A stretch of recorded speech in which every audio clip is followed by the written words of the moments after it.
Está con nosotros Eric Iriarte, socio principal de Iriarte y Asociados, y vamos a hablar de un tema sobre el cual hablábamos hace un minuto de aquellos aspectos que nos parecen técnicos y sobre los cuales poco entendemos, pero sobre los cuales creo deberíamos reflexionar y deberíamos esforzarnos por entender, porque son finalmente cosas que terminan afectándonos a todos, ¿no? En nuestro día a día. Gracias por estar con nosotros, Eric, muy amable. Gracias, bienvenido. un honor. Gracias por su presencia. Bueno, ¿qué es esto de la protección de los datos de las personas? ¿Qué es? ¿Para qué sirve? En esencia, este es un concepto que ya viene trabajándose casi unos 70 años. Nace poco después de la caída del nazismo, sobre todo contra estados totalitarios que tenían los datos de las personas. La idea del Big Brother, el gran hermano de alguien que pudiera tener nuestros datos.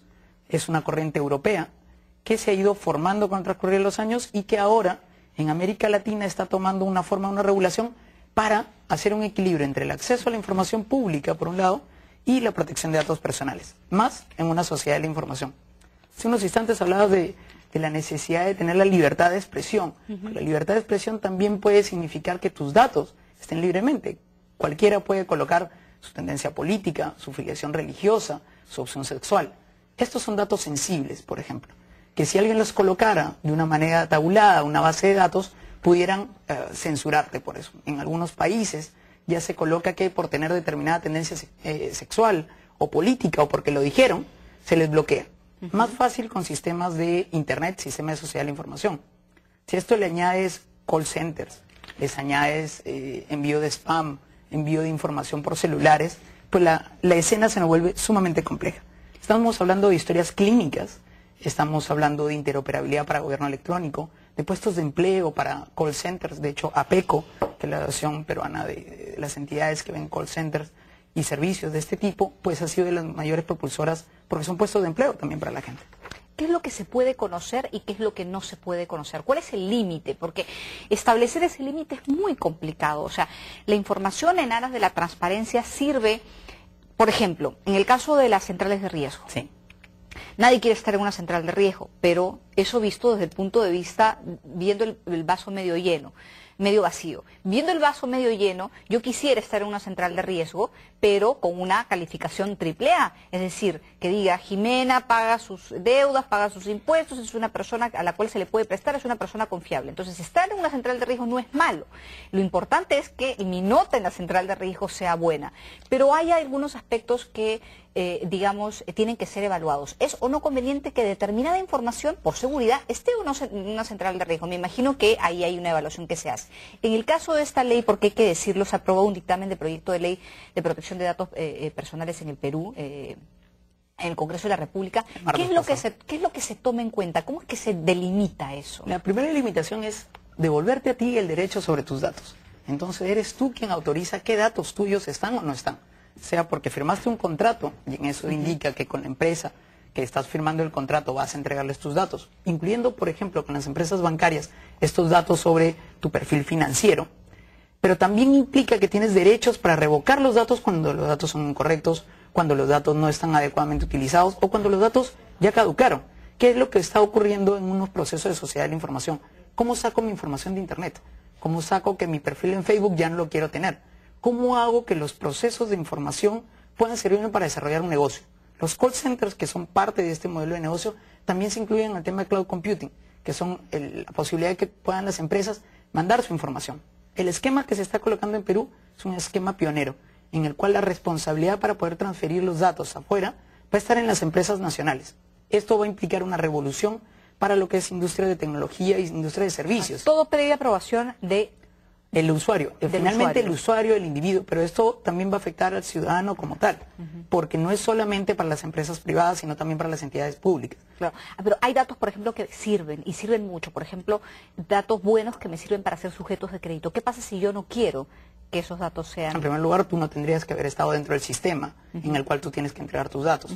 Pero ese equilibrio que vas a tener entre acceso a datos y libertad de proteger tus datos, lo tienes que tener tú. Se va a crear una entidad, una estructura, una función que va a velar por quién tiene las bases, no por quién tiene los datos en sí. No van a poder llegar a los datos personales porque también sería violar el mismo principio de privacidad. Pero sí te va a permitir conocer quiénes tienen datos médicos, se van a separar los datos sensibles, que son tu filiación política, tu opción religiosa, tu opción sexual, de los datos que son generales y pueden ser utilizados.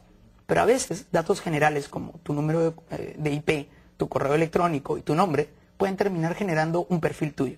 Es eso lo que se está tratando de proteger y esto es recién la punta de un iceberg muy muy grande que es sociedad de la información, ¿no? Claro, claro, no, sí, por supuesto. Y el trato que se le dé a este aspecto va a tener consecuencias en muchos ámbitos, En ¿no? todos los ámbitos, comenzando por el gobierno mismo, que va a tener que restablecer sus mecanismos para gobierno electrónico.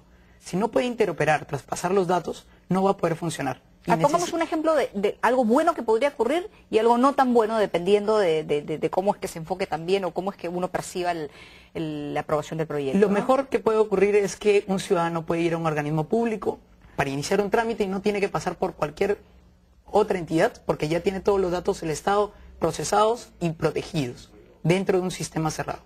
Una cosa mala que puede ocurrir es que tus datos de pronto comiencen a colocarse en perfiles y te comienzan a llamar un domingo a las 7 de la mañana, a las 8 de la mañana, pero eso ya está ocurriendo. Lo que pasa es que la realidad ya sobrepasó al derecho y es el derecho el que está tratando de darle el alcance a esta realidad que ya lo malo, regularlo. Lo malo ya pasó. Claro. Entonces, ¿cómo hacemos para entrar a una sociedad de la información, a un Internet? Este año cumplimos 20 años de Internet en el Perú y esta es la primera vez que se toca una normativa de este nivel y a esta profundidad. Perú está siendo pionero y varios países. Cuando se presentó el proyecto de ley en junio, comenzaron a hacer su ley. En este periodo, entre junio del año pasado y ahora, hay 3 países que ya tienen ley, porque también está el negocio de call centers, de servicios de información, de acceso a información de terceros. Esto está recién empezando. Ok, para terminar, Eric, ¿cuál es el proceso que la norma debe seguir para finalmente ser promulgada? Ahora se espera orden del día, se espera que se priorice, hay como 200 proyectos, pero hay una cosa que es crítica. El TLC con la Comisión Europea y el TLC con Canadá exigen la existencia de una ley de protección de datos personales. Después de eso se va a tener que homologar para que puedan transferir los datos desde Europa, desde Canadá, para que puedan ser operados aquí. Esto significa 40.000 posiciones de empleo, muchísimos jóvenes trabajando rápidamente y la verdad es que tras 8 años de espera recién ha llegado esto a dictamen a poder pasar al Pleno. Ahora se trata de una decisión pues política para que el país siga creciendo, ¿no? Muchísimas gracias por estar con nosotros, Eric. Muy amable. Gracias. Eric Iriarte, socio principal de Iriarte y Asociados, ha estado con nosotros. Vamos a una pausa y regresamos con la parte final del programa.